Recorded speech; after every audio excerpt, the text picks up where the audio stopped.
What's going on? Stop frying your brain. This is John Wallace. We're out here in Palm Desert. We're going to meet up with my friend Richard Noble. Now, this guy is cool, man. He did some cool things. He walked all the way across the United States. He's going to tell us more about that.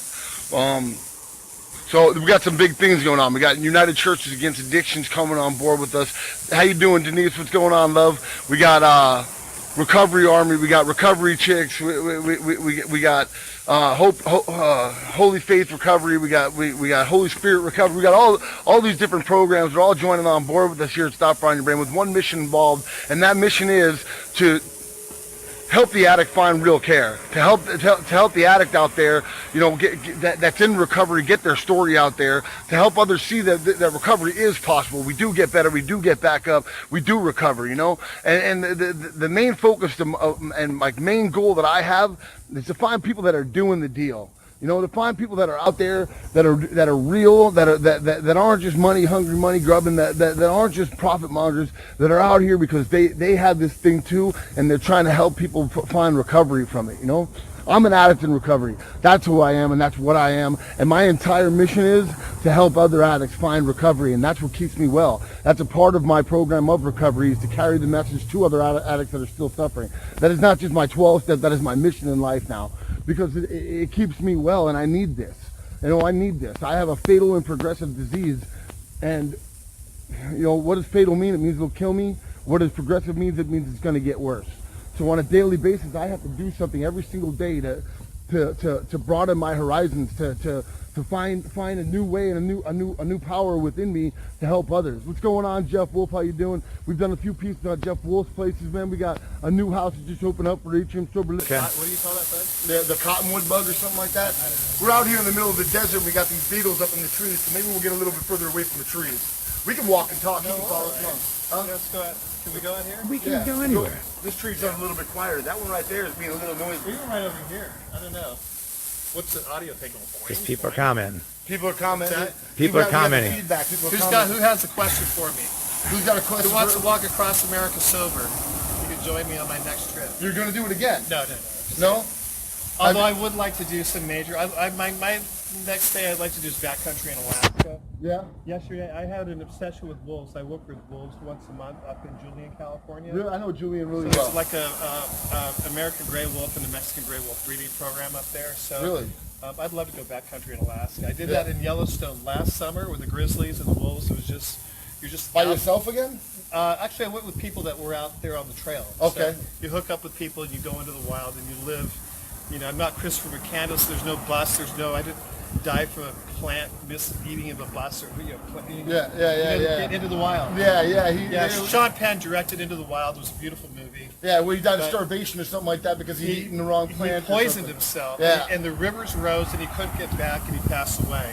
Yeah, with the bus, and the bus is actually still there. The bus is still there outside of Fairbanks. I've seen that. Alaska's on my bucket list. It's on my bucket list. Yeah. Glaciers, penguins, you name it. It's all out there. So, when you get bullied and, I was born an alcoholic. My mother was an alcoholic. And I saw kids committing suicide in 2000, 13-year-olds shooting themselves in the head because they were trying to come out in their school. They were getting bullied and bit up, speed on, and chased to school. And, it was just awful. And I'm all like, this is BS. Yeah. And so I thought, you can cuss. It's the Addicts Channel. This is bullshit. Okay, so I just thought of Gandhi and what he did with the march against the British salt tax, and Martin Luther King and Cesar Chavez and these people, because we study these people for civil rights, right? Yeah. And I'm all like, I can't get married. I couldn't join the military when I wanted to. Instead, I ran to Hollywood and I had to survive as a kid, as a 15-year-old, and kids were. Yeah. Here you go, 25 years later, and our country hasn't moved forward. Kids are feeling the same way that I do and taking their own lives. Yeah. And I'm all like, I'm going to take that rainbow flag, I'm going to put it on a staff, and I'm going to walk it across our motherfucking country, and I'm going to show the people who discriminate against me that I'm out and I can do this. And I had faith in the Native American religion, God mostly. I've been to India many times, 3 times. Yeah, 3 times in India? My travels to India. That's also on the bucket list. Is it? It's a beautiful place for that inner spiritual journey. So, nonviolence, love, truth, peace, right action, and nonviolence. I just taught a class on love. Those are the human values that I'm trying to teach as a substance abuse counselor, because it's really all about nonviolent men, especially men. Yeah. You know, we have to put on this front. Yeah, we rather have than it have ingrained inside of us. let the mask off. Be affectionate. Be friends. You know, go out to dinner. Be warm. Tell the truth. Have your girlfriends. Have your boyfriends. Love whoever you want to love. Do it sober. But we got to take off this mask. And, you know, and I swear, I follow this Indian guru in India, Sai Baba. He's got this big afro and an orange robe. And I've been to India many times, and I've had private interviews with him. And I just prayed. I woke up and I dedicated my life to God, and I'm like, take me through this journey. Yeah. I called my sponsor. He said, they say in sobriety, if you have any big ideas, call your sponsor and check it out first. Yeah, So I said, I'm going to walk across America. And my sponsor's gay. He's all like, okay, honey, if that's what you want to do, go for it. Right? Bring a cell phone. I did. Actually, Toucans, the owner of a bar here in Palm Springs, she wrote me a check for $950 for a cell phone. Really? Because I needed to document and tell everybody where I was. Yeah. The next thing you know, I got backpacks and sleeping bags. People were sending you all this sending stuff. stuff. All right. I put, you know, I quit everything. I let my place go. I had that backpack. And on March 12th, 2011, I was at the Golden Gate Bridge at the north end, and I began a 2,984-mile journey over 15 months across 10 states and a lot of Indian reservations sober. Yeah. I went to meetings in Oakland and San Francisco and You Boulder. stopped and went to meetings the whole I way went along to the way. meetings all along the way, and I told people my story. It was just like, hey, you know, I'm a sober man. I'm walking through our country. These are the feelings that I grew up with as a kid. And they say that when you get sober, you're going to have to walk through things that you wanted to walk through, but you couldn't walk through them because you're getting sober. Yeah. Right? So this is something that I wanted to walk through sober, and I have the support of the recovery community to help me. Yeah.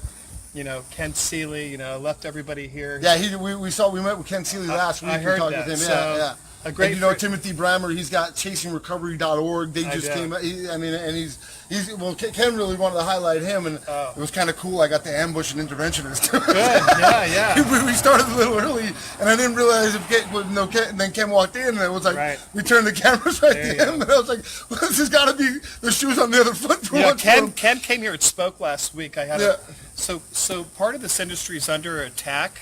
Yeah. But you know, with insurance companies not wanting to pay the provider for treatment. Yeah. And you know, where I work went through a really rough episode recently. And treatment providers all across the country are challenged with, you know, getting paid for their services, paying their employees, making this whole thing work. And Ken was all like, and he used this term, and I've been using it ever since. It's like a Boeing going down every day in America and no passengers surviving. Yeah. That's what addiction in the United States is. It's more than that. I mean, it's 143 people a day are dying from overdose.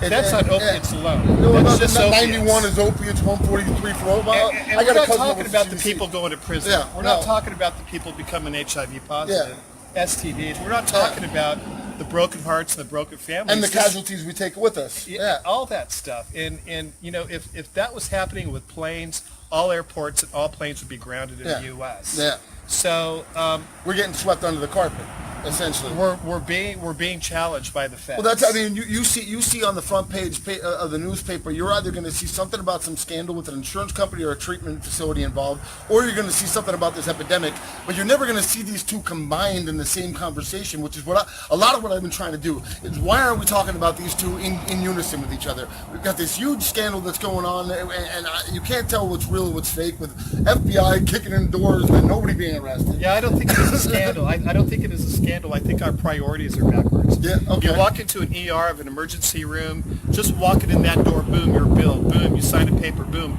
All these bills start flying at you, and we don't see the insurance companies throwing their arms up, calling the FBI and say, hey, take down Desert Region Medical Center or Eisenhower.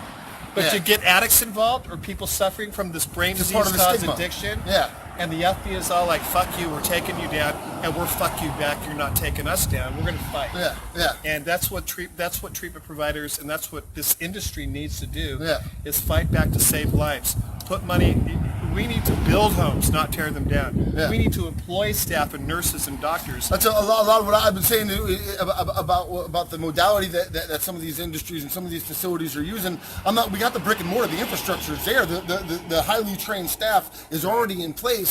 Just meet the addict where they're at, and and whatever this issue between, but I mean, I understand if you're an insurance company, $4.7 trillion got billed to private insurance last year, but how much would that have been if they'd gone to emergency rooms countless Let's times? make it 10 trillion. How about that? Yeah, let's make it 10 Four trillion. tri- And it's just getting bigger. These are American lives Yeah. suffering. These are people around the planet. Yeah. Make it 20 trillion. I don't care. The dollar amount doesn't matter. Yeah, You know, stop funding that nuclear bomb. Save lives.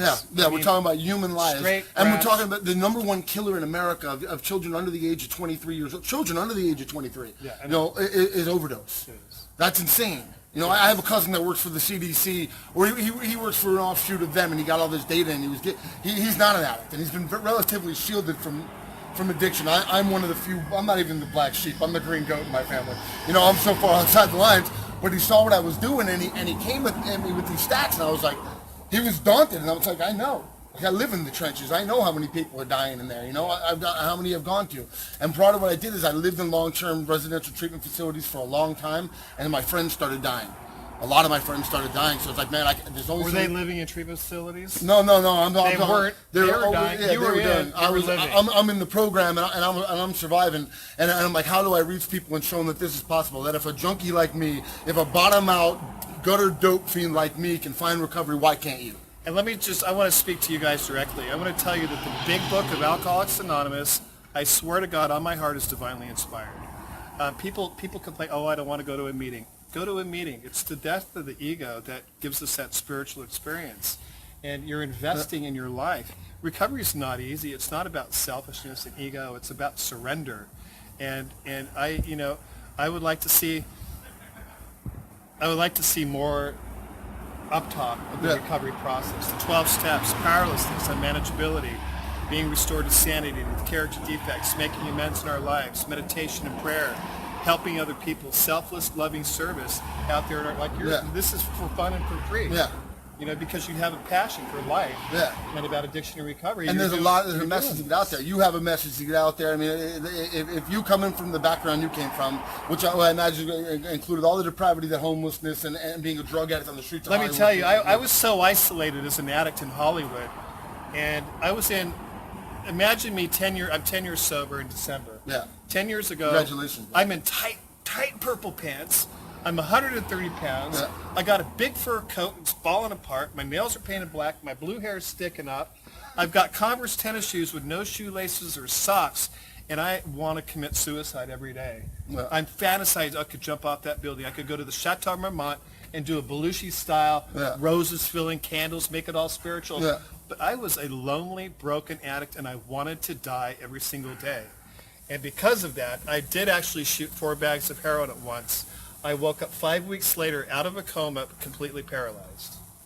Wow. That's what this disease does. And walked across the U.S. how long later? I recovered, and about 5 years later, because of the isolation, the discrimination, the hurt, and the pain that I felt as a kid growing up, and addiction just compiled all that. Yeah. 5 years later, 6 years later, I decided with 2 years of sobriety that, I'm done with this crap. I'm going to walk across our nation. I had a full recovery. Yeah. I had a full recovery. I got sober. I moved out of Hollywood, which I love more than anything else in the world. Trust me, I love Hollywood. If you're out there in Hollywood, I love you, Hollywood. But I left fame, I left Hollywood, I left ego to come to Palm Springs and save my life. Yeah. I got a pair of jeans. The hair went normal. Yeah, cut the blue I started hair. to live again. I started to feel self-worth. Yeah. And I remember looking in the mirror and I'm like, wow, who's that guy? Yeah. Because I thought I was going to just be that junkie downtown in L.A. dying. Yeah. On Nobody Skid Row cared. down on 5th and Right? dying, yeah. But I tell you what, every time I put a needle in my arm or I put a drink in my mouth, I dedicated it to God. Yeah. Because I swear to God, and God is my witness, that only God can come into our disease and our addiction and lift Yeah. it from us. I've said that many times. Surrender wasn't something I decided to do. It was something that happened to me. It was God saying, Yeah. hey, you're chosen. Yeah, you know? it's my time. And I've had a lot of friends that did this a lot better than I do. Right. they dotted all the I's better than me and crossed them better than me, and they're Right. dead now. You know, and there before the grace of God. Like I didn't do anything better. I'm granted that grace, and if I don't do something with it, it can be How long removed you from got me. now? Huh? Telling that. I got all day today. All day okay, today. all right, All day all today. right, Yeah. good. My dad taught me that. My dad's 38 years. 24 hours. I got right now. Well, my dad got so my mom was pregnant with me, so I can date that. And I've seen him in meeting after meeting. People ask him how long he's got because he's in his 70s now. You know, and he says the same thing, and I've tried to stick with that without the ego. Tough. But I'm in my first year of recovery. Good. You know, I'm in my first year of recovery. Yeah. No, that's awesome, man. Yeah, I get to a lot of meetings. Something was reversed inside of me where I wake up now at like 5 in the morning. I'm energized and I'm ready to go, and I write and I do this. And for and all I you stay casino busy. goers, cha-ching, that's his 1 year. That's the gift of God right there, right? Right? It is.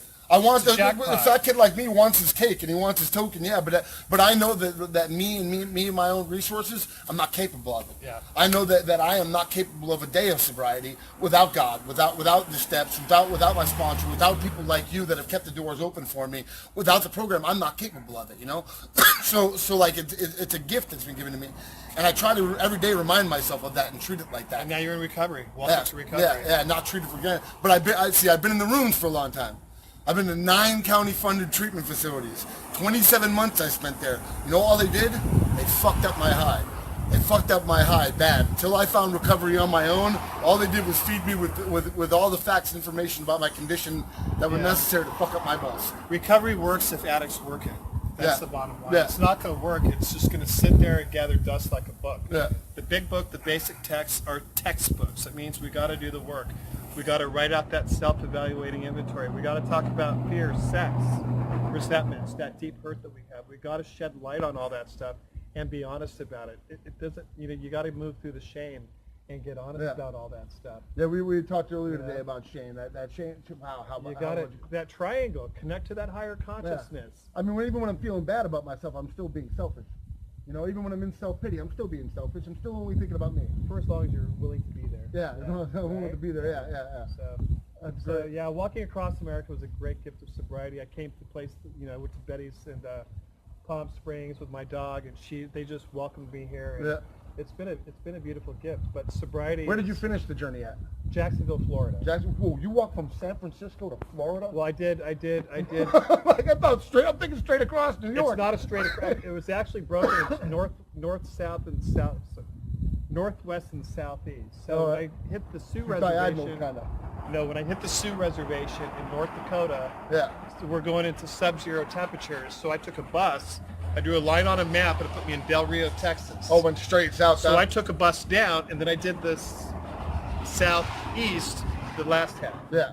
So from Del Rio, Texas, across Texas, Mississippi, Alabama, Louisiana, Florida, and that was quite a stretch. Yeah. Walking by a hanging tree, I was tempted to just cut it down. Yeah. But it was a part of that courthouse's history. We left it up. But Well, now it looks like maybe it probably I got no chopped opinion down, on right? outside issues that I want to speak about anyway. I have a but- lot of opinions on I outside issues. I got loads of opinions. I just don't want to get into them. That's not what we're here for. What you've just done is all right. We've done a few of these lives here where I found people that had a story, and we had people reach out and they wanted help. You know, one of them is getting into help this Wednesday. That it came to us with no resources. You know, and that's what Stop Frying Your Brain will do. We're not a treatment facility. We're not treatment professionals. We're addicts. We're a community of addicts. I think we're 175,000 subscribers, or something like 250,000 viewers that come on with us through Facebook. 250,000. I screwed up one time. I said 250 million. I meant 250,000. Yeah. they jumped all over that with You me. could try a trap. 250 billion. Yeah, billion. No, Billion. Yeah. They jumped all It's over me the with best that. thing ever. How did anyway? it's just- Well, they call us up all the time, and and all we can really do is reach out to the people that have reached out to us, that are treatment facilities. That we got 4 sponsorships we gave away last month. You know, and we work with people as much as we possibly can to get them the help. So we what are need. the questions you get from viewers? What are the questions for people that are on right now? Do you see any coming up as comments there? I see stop frying your brain, Richard. Can Stop you please? frying your brain. Oh yeah, they want. Yeah, I'm supposed to get everybody to say that. No, stop frying your brain. That's what we do. A lot of the questions are like we get a lot of questions right now about PTSD and PTSD programs, and then I'm down in San Diego, and what do I see on the front page news? TRICARE getting scammed, but PTSD is a big deal right now with finding eligible facilities that really know how to address that, which is. That's kind of new in the field, with co-occurring disorders. That means just one after the other when it comes out. When you pair that with addiction, like how do we face that on? And a lot of veterans, are looking for help in this country. We're still heavily involved, and we're coming out of 10 years of warfare where these guys are coming back and they're inundated with distress, and we live in a different world now. You can get married now. You know, these guys aren't getting spit on when they come home. We live in a world that I think is really starting to embrace each other. You know, we're coming out. So for PTSD, I want to plug equine therapy, working with horses. Okay. Horses know how you're feeling, and they work with. I've seen men in the military work with horses, and they just get through their trauma and have a whole new relationship with their loved ones. Again, as a counselor, I don't counsel outside of my scope of practice, so I leave that to the therapists who are trained, because I think you can do harm. That's why I try. That's why I'm an addict in recovery. I'm not a treatment professional. We have a question for Richard. We have a question for Richard. How long did it take? What's walking across 15? Who is that? Did it go too fast? It took 15 months, but honestly, like when I got to Sacramento from San Francisco, I came down with walking pneumonia, so I was held up for a couple of weeks, and but in big cities, Salt Lake City, I took kids on a civil rights march. I spent time in New Orleans. I spent 2 weeks at the Lakota Sioux Reservation. So you weren't in a rush. I was in a rush. Now let me tell you, I had a lawyer on my phone every day. Okay. So one lawyer, I was drafting civil rights proclamations for LGBT civil rights. Okay. So 2 years after my walk, this is all sober, it's announced by Senator Merkley from Oregon that he is filing what's now known as the Equality Act, was just recently filed this year. And that brings sexual orientation and gender identity into all of America's civil rights laws. It was Clinton's number one promise. I did a little research on you. I saw you got to meet Bill Clinton. Bill and Hillary. I campaigned Hillary for all of her campaign. I went to 5 states campaigning for her. I got to meet her family. And she actually we talked this close about my walk across America. And have all these facial expressions. She can't believe it. And I'm all like, the thing that I loved about her is that she understood that there was a missing class of people not protected in employment and housing and credit. So this population still needs to be protected by civil rights laws. So I became a voice for that cause. So is that, in the Indian reservation, I spent 2 weeks in a teepee, riding horses, out at the skate park, doing a powwow. I have a medicine prayer pipe by the Lakota Sioux. So wherever I went, I dealt with city councils, members of Congress, Congressman Jared Polis, who's now running for the governor of Colorado, came out to my luncheon and spoke on my behalf and for me. So I did a lot of organizing and coalition building around this idea of a civil rights bill. And it was getting no traction, but I kept going state after state, member of Congress, mayor after mayor, organization after organization. I'm all like, we have this idea. It's a good idea. It needs to happen. My lawyer helped me in my tent draft proclamations. I would send it to the mayor ahead. They were like, we're down with this. They would draft it. The mayor would sign it. I would announce it when I got to Boulder or to Salt Lake City or to New Orleans or Jacksonville. How did you do the majority of the announcing? Was it? I mean, like, how was it? It was all Facebook. All Facebook. All Facebook and telephone, like what you're doing Well, here. we're big fans of Facebook. All Facebook, telephones, emails, a lot of calling up. Hey, who is your chief of staff? Hey, who is your whoever it is at the city level or state or federal level that I needed to talk to. So, when I got at the end of my walk, I got to Washington, D.C. I'm with the Human Rights Campaign, which is the largest LGBT civil rights organization in the world. And I put this idea, I put the bill before them in proclamation form, and they pushed it back. They say, I'm sorry, we're not interested. Civil rights is won incrementally over time. And I'm all like, bullshit, right? I'm all like, I absolutely disagree with you. The Civil Rights Act in 1964 was a big bill. Okay, I am tired of discrimination. I just walked across our nation for kids that feel like they want to commit suicide because they're not equally protected under the law, and you're going to tell me it's not good enough. I'm all like, no. And 2 years later after that, I heard that Senator Merkley and David Cicilline, Congressman Cicilline, in the House filed the same bill. I literally cried for 3 days because this mountain that I had to push for a civil rights bill finally got heard, finally got actualized. Those words of Dr. King or Ellen, people said, go out and put your best foot forward, work hard, play fair, you'll get the benefits, you get the rewards. I didn't quite believe him. We still don't have the bill signed. we're going to wait for a Democratic majority, but that bill will become law. Yeah. And I am proud as a sober gay man of Alcoholics Anonymous and Narcotics Anonymous that you guys taught me how to have the courage to do one step at a time. Yeah. You go out there, fight for what you believe And stay in the fight. Stay in the fight. Yeah. Although I've taken vacations, I have to go to hiatus. Can I break my anonymity on Facebook? It's do. too late now. It's too late now. You're allowed to break your own. But- I've actually struggled a little bit with that because I'm a member of anonymous programs, and our traditions stay at a level of press, radio, and film. Well, Facebook didn't really exist when they wrote that up. You know, Here's the problem. Here's the problem with this. If you've seen the anonymous people, Yeah. one thing that why we don't have a good budget at the Office of National Drug Control Policy Yeah. is because because we're all anonymous. Yeah. They don't know who we are. They don't know how many we are. They don't know what our struggles are. Yeah, because all we they know don't is when you talk go to about rehab it. or prison. That's all they really. That's what the only society stats they sees have. of Yeah, us. yeah, and that's probably what aids to some of the stigma that we at Stop Frying the Brain have been attacking. You know, we've been attacking the stigma because we do get better, we do get back up, Yeah. we do recover, and we do so quick. No, I'll never use AA to push a cause. No, I'll never use my recovery or AA to make money. There are different things. There are certain things you don't do as a Yeah. member of our program.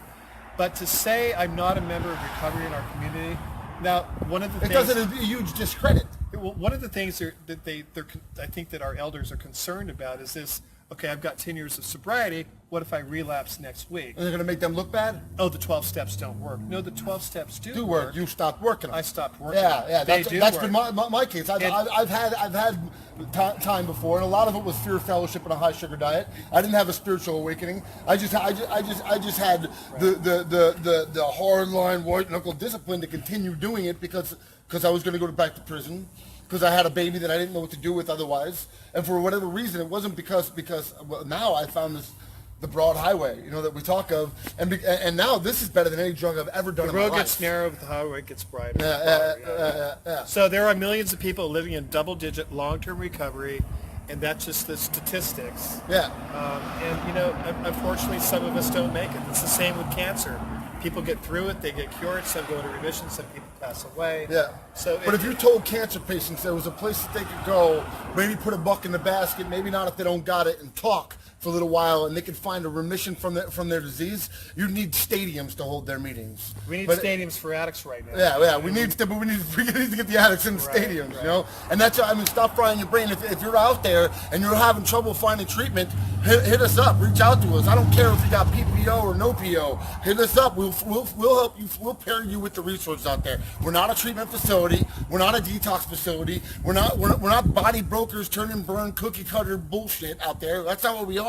We're addicts in recovery that are a community of addicts in recovery that are trying to help other addicts find recovery. So if you're out there and you're still busted, disgusted, bottomed out, don't know what to do about it, we can probably help you. Just pick up the phone though. That's what you got to do. That's your end of the deal. Is you got to pick up the phone and you got to ask for the help. But if you do that, I guarantee you we'll do our very best to find it for you, so long as you stay willing, man.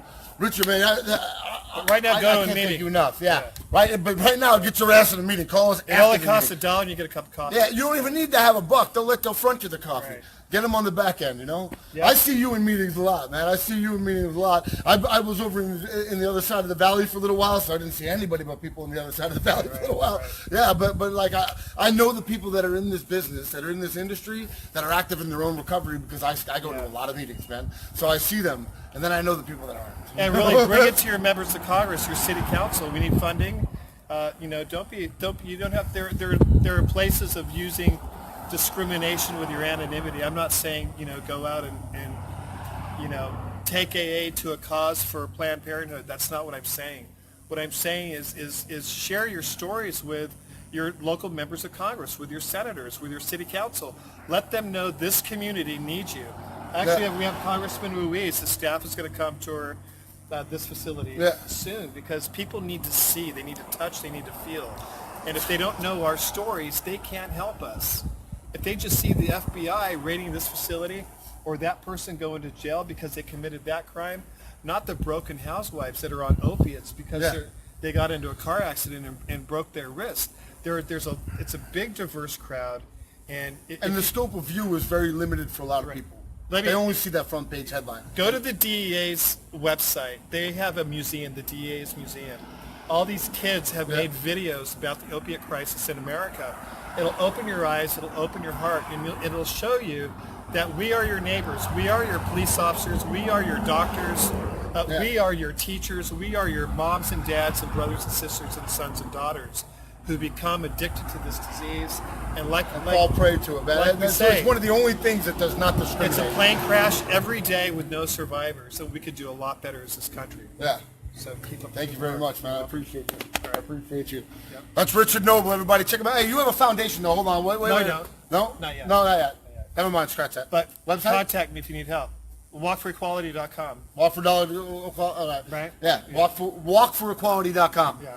All right. So if you're out there and you're addicted and you're in the bottom out and you need some help, reach out to us. He was talking about they need to come put hands on it. That's what we need to do too. If you're a treatment facility, man, let us know what you're doing and what you're doing different. Well, let us come out and check you out. And if you're doing the right thing, we'll promote you. We'll go live with it. I'll write an article about you. But I got to know what you're actually doing because there's a lot of bullshit out there. And not all of it, but there's a lot of bullshit out there, and we're trying to wade our way through it, and we have a way to do that now, you know? We a real tangible way to do that. You have a voice, I have a voice. Addiction, it's a fatal progressive disease if you're caught in its grips, man, but there is a recovery out there. There's a path to it, and there's a lot of different roads and modalities to find it, so join us, man. And write God a letter. Dedicate your life to God. Let Him come into your life because He can perform the miracle that you're looking for.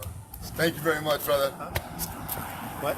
Let's stop frying the brain. Stop frying the brain! Stop frying the brain! Stop frying the brain! All right.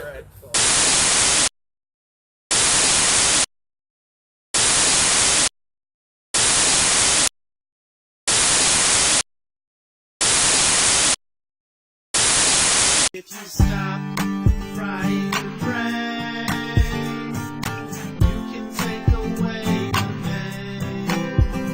If you stop frying your brain, you can take away the pain. If you stop frying your brain, you can take away the pain. If you stop frying your brain, you can take away the pain. If you stop frying your brain, you can take away the pain. If you stop frying your brain, you can take away the pain. If you stop frying your brain,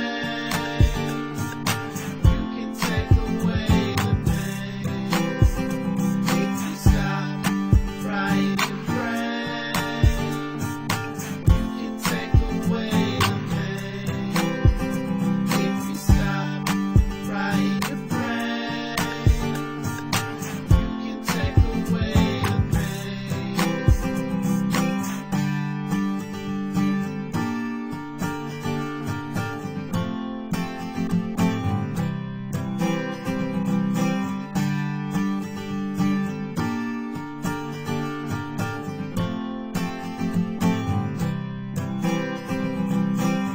www.stopfryingyourbrain.com